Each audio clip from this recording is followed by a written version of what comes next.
We all go to work every day.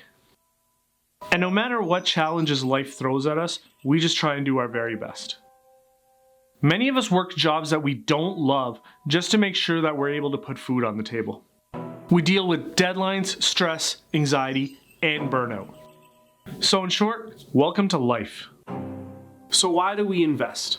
Why are we out here? Why is it that we take the little money that we have after paying all of our bills, all of our taxes, and instead of buying something that we'd like, why do we put it to work instead? Truthfully, we don't have a choice. Most of us are not out here inventing the next breakthrough. We're not the ones going to the moon. We're right here suiting up and going to work.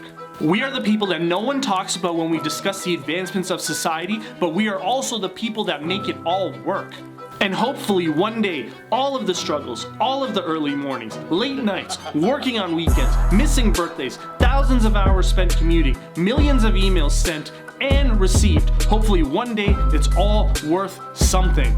And I'm not talking about when we turn 65. No, we retail investors who frequent these types of YouTube channels like this one refuse to work for someone else for the rest of our lives. And we do that by having a plan to become financially independent so that my family's livelihood is not dependent on me having to work until I'm 65. The idea is to become financially independent as soon as possible. We invest because investing is a way to shield us from the struggle. It's a way to allow us to take our foot off the gas pedal for just a few seconds and relax. Take a breath.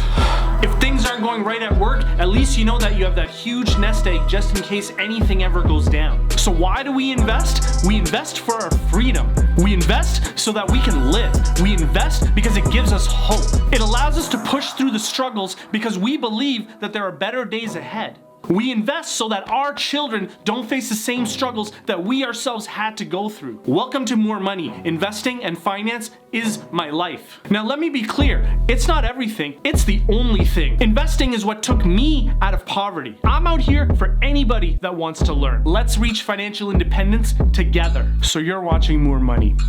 Let's get it.